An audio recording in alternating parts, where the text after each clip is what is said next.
Hello, my name is Mary, and I had a near-death experience in 1982. I was 7 months pregnant with my second child when I died again and came back to life. My husband and I were on the way to the supermarket to do the weekly food shopping. I was singing along to the radio and in a good mood. All of a sudden, the seat in the car I was sitting on was literally covered with blood.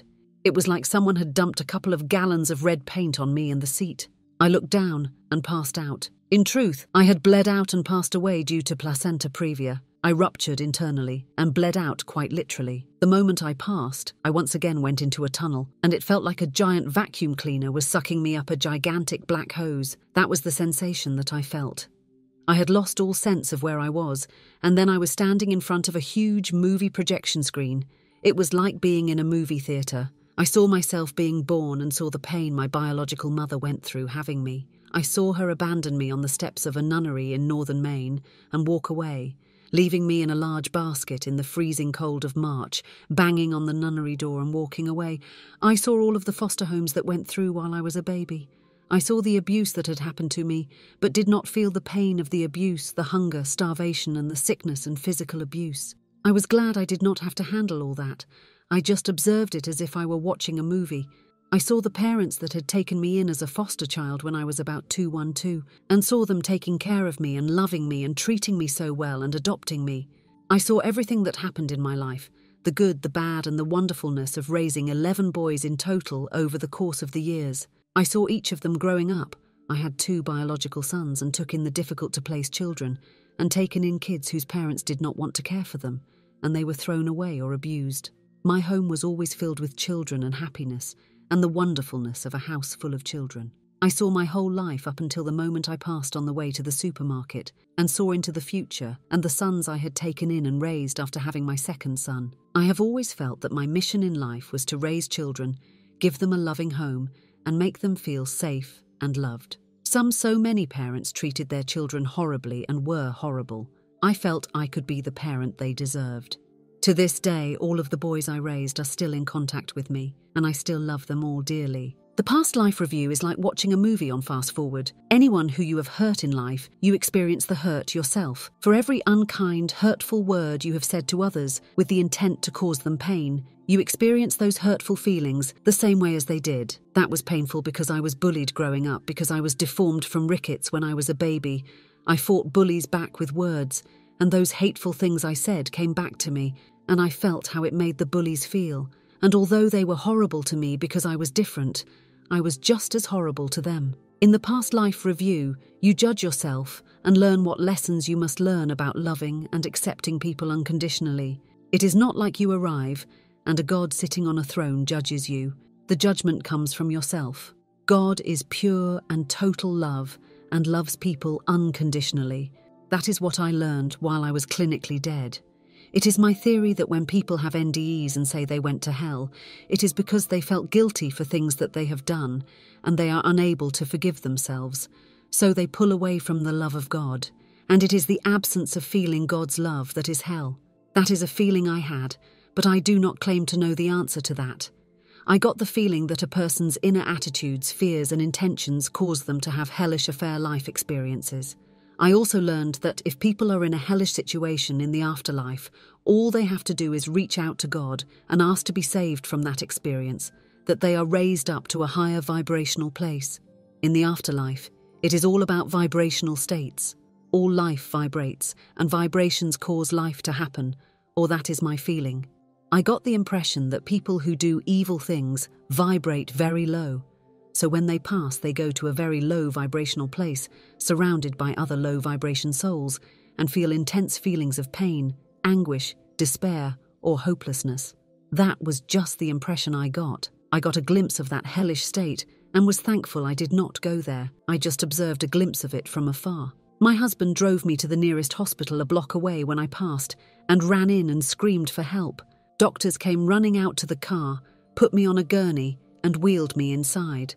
I felt like I was being loaded onto a gurney, but at the same time, I was not in my body. I was outside, as if I were an observer. My husband told them I was 7 months pregnant. They tried to revive me by attempting to stop the bleeding by giving me massive transfusions, but that did not work. They tried using the paddles, which did not work either, nor did the shot they gave me. I watched this all. I was not in my body, I was formless and hovering up at the ceiling, looking down. They immediately did surgery and opened me up when they deemed me dead and removed my 7-month-old infant via C-section, but he was dead too.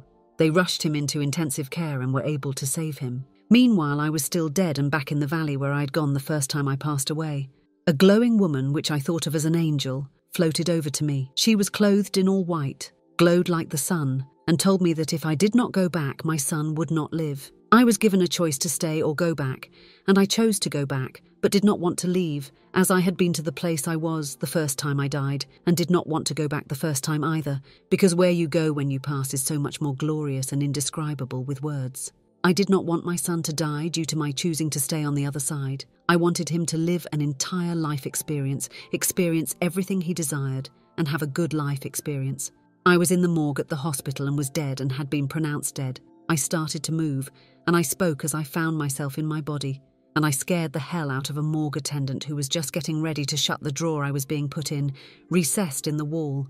He called up someone on the phone and said, "Oh my God, we have a live one." At the time, I remember being amused by his reaction. Then I must have passed out. After that, I did not remember much until a nurse came in and handed me my 3lb 1-ounce son. He was the size of a Cabbage Patch preemie doll. He was covered in hair like a baby monkey. That hair is called lanugo. He was so tiny that I could hold him in the palm of my hand. Because he was 3 months early, he had some developmental issues growing up, but he is doing great and is over 6 feet tall. I thank God every single day that he was revived and that I lived. We were destined to be mother and son in this lifetime. That is all I remember of my second NDE, but I have had 4 as I have a heart condition called sudden cardiac death syndrome, and I keep dying. I have no fear of death at all. I just wish when we come back to the living we would be told why we are being sent back. That happens often when people are told they must return to life, because there are things that our soul wants to experience or learn. I wished I had come back with instructions of what I was supposed to be back for, but I guess that would have spoiled the plotline, so, in a way, I am glad that we cannot remember all of the NDE experience, or the epiphany of knowing and understanding all of the mysteries of life. That is why we cannot remember all we were told or shown. I have no fear of dying now whatsoever. It is a glorious and natural thing and less painful than being born and not anything to be afraid of. I also learned that when people commit suicide, it lays their spiritual growth and that they need healing when they arrive on the other side. An angel or glowing being told me that in my NDE because I had always wondered about suicide due to having a friend of my son's who lived with us killed himself when he was grown, and it always troubled me, as I was hoping his spirit was healed. I never believed that people who kill themselves went to hell, as I was told by some religious people. God loves unconditionally and does not send people to hell. That is a misconception that was taught by many religions. When I passed, I had a profound epiphany that happened to me right before my life review. I had so many questions in life, and every question I ever wondered was answered for me in a flash. I was given an understanding of the universe and the beginning of the planets and how the God Source created it all, and I was taken back to the beginning of creation. It was imparted to me that we are all particles of the source of all. Each individual is like a snowflake, but parts of the same whole. That is why there is such a deep feeling of being totally and unconditionally loved when one passes to the other side, as we all are part of the same whole and have known each other eternally. It is a feeling of like going home to where we all began, and life here on earth is only a flicker, and there are far greater things. There is no sense of time at all on the other side, and there is a soul.